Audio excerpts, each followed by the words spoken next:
Welcome to the What Should We Next podcast. In this podcast, your host, Lori Amin, will interview published authors to chat about their work, journey to getting published, and their book recommendations. If you share a passion for books and always looking for your next read, then join us. Hi, Fiona. Welcome to What Should We Next podcast. Thank you, Laura. So happy to be here. So happy to have you here. So tell us a little bit of what you've been up to this past year. Yeah, so it's been, of course, a very interesting one. I've been working hard on the Magnolia Palace, which comes out in January.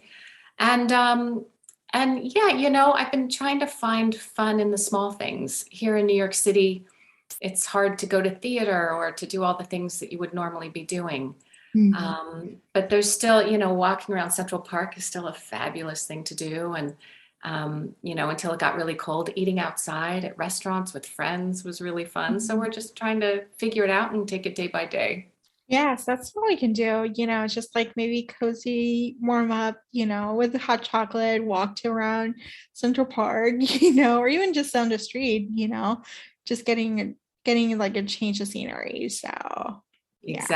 Exactly. I love this. So let's chat about the Magnolia Place. Tell us a little about it. Tell us the elevator pitch. Yeah, so it's Magnolia Palace. But the Magnolia Palace. It happens all the time.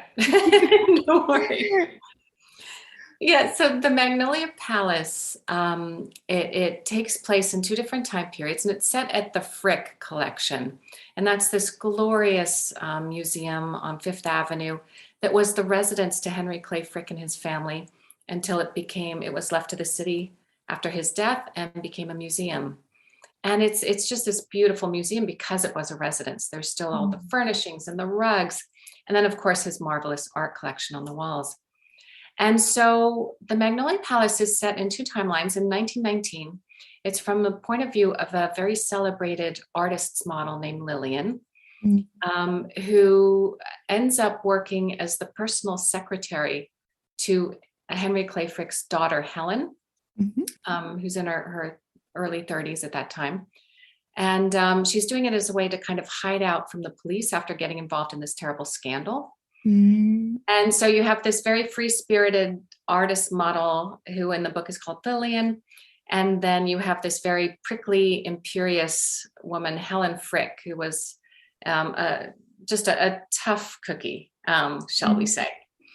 And Lillian quickly gets caught up in the family drama, including romantic trysts and a stolen pink diamond known as the Magnolia Diamond.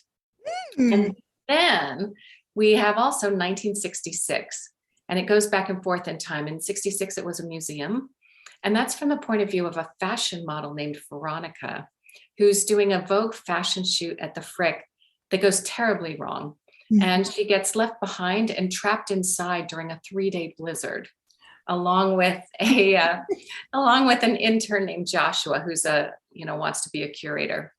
And she stumbles upon a series of hidden messages in the Frick Museum that leads her and Joshua on this scavenger hunt that she hopes will hopefully solve all of her financial problems, as well as possibly reveal the truth behind a decades-old murder in the Frick family. Oh my gosh. So what was your research for the Frick family? Because I think that's thinking about the building has a history, and you're actually incorporating the family of part of the history. So yeah, and it's the first time I've really done that. In the past, I've always created fictional characters, but the Fricks were just too good to pass up. You had this, patriarch, Henry Clay Frick, who was tough. And, at one point he was shot by an assassin in the 1800s. And they removed 2 bullets from his leg without anesthesia. This was a tough guy.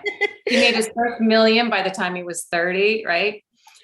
And then you have his wife, Adelaide, and his adult daughter, Helen, all living at the house. And, they're all haunted by this terrible tragedy that happened many years ago when Helen's older sister, Martha, died very tragically and very young. And so after that, Adelaide, the mom, really goes and, becomes very depressed and very sickly.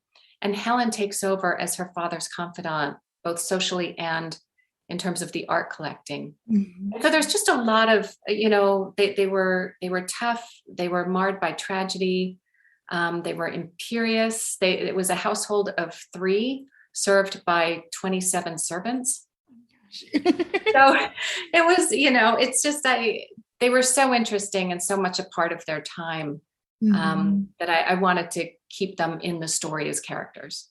I love this. I love the fact you're like, because we discovered something new, but you discovered this family that, because I've been to the Frick Museum, but it's like, learning about the history of the Frick Museum, like it's a house, like, there was a family living there, learning about that. It's amazing. If you're ever in New York, I guess that's a good recommendation to go to the Frick Museum, as opposed to try to go to the major sites, avoid Times Square, try to go to some of the hidden gems. And I think the Frick Museum is one of them. I totally agree with you. And what's nice about it is it's very preserved. So it's the furnishings and the rugs and the sculptures and the things on the wall. So it really feels like the Frick family just ran out to a dinner party and they'll be back at any moment. It's like stepping back in time. Yeah. So did you go for like a research trip, Oh, you bet. Yeah. I got a wonderful behind the scenes tour. And I was able to go beyond the public rooms are all on the first floor. And I was able to go in the basement where there's a bowling alley that was put in there in 1914 that still works. Oh my gosh. Yeah. And you go up to the second floor, which were the bedrooms, and the third floor, which were the maids' rooms. And there's a fur storage vault. There's just so many interesting things there that the place really came alive to me after the tour. Oh, I love this. And so what are you working next? Which building are you tackling next? There's two answers to that. I was asked to write a short story that'll be up on Audible in the summer. And that one is set at Carnegie Hall, which was very fun to write. And then the next book actually is set at Radio City Music Hall. Oh my gosh. So you're tackling some theater music, Yeah. So now we're heading to dance. Now we're heading to the Rockettes in the 1950s and dance. And it's just a wild ride. It's so much fun. Oh my gosh. I love this. I can't wait for your Audible exclusive. It's going to be an Audible exclusive, I'm assuming. So yeah, it'll be in Audible and on Amazon Prime. Yeah. So I'm really excited. And it's an anthology of historical fiction writers all writing short stories. So I can't wait to see who else has been asked. Oh my gosh, I love this. All right, so let's chat about what has sparked joy over the past year. Oh, what a good question. It's really been, like I was saying, just the small things. I have a house just north of the city. And so just having a fireplace and sitting in front of a fireplace or making sourdough bread, or actually watching my boyfriend make sourdough bread because he actually makes it. Eating sourdough bread. That's, just like that small thing. And of course, reading is the one thing that really, really sparks joy. And, disappearing into a rabbit hole of a book is great. And just, staying in contact with friends and just really the small things these days. It's not about the big fancy trips or the big wild, book tour across the country. It's kind of small and lovely. Yeah, it's cozy. It's a cozy energy. Yeah. So let's talk about some book recommendations. Do you have any books you recommend our listeners to pick up? Yeah, sure. So all of these books, I was, thinking about the books that I've loved lately, and they all have the same theme, which is kind of sisterhood and friendship, and kind of women's connections with each other. And so I recently finished The Ballerinas by Rachel Kapelke Cope. And it is set in Paris. It's 2 different time periods, and it's 3 ballerinas in the Paris Ballet who, it's a thriller, believe it or not. Yes. It's so well written. It's a great book. And I really, really loved it. There's another book that I loved called The Wilding Sisters by Eve Chase. And she's an English author. Okay. And that one is set in an English manor house that's sort of crumbling away. And again, 2 time periods, and it's a group of sisters and a mystery, an element of mystery to it. And just some really great twists, which you just will not predict, and a really satisfying ending, where it just all works out at the end and everything makes sense. Yeah, I love these recommendations. I do have The Ballerinas in my TBR. I actually I do own it, so you're just bumping it up to just read it. Oh, good. You will love it. And you know what else I loved is Anne Patchett's memoir, These Precious Days. Yes. Yeah, and that has some wonderful essays in it. And one of the later ones and one of the longer ones is about a friend who moves in because she's sick and they have to kind of take care of her during COVID. And it's so moving. And her voice is so crystal clear. Anne Patchett, she writes like no one. She does. It's terrific. Yeah. Yes, I love this. So tell us where you can find you online.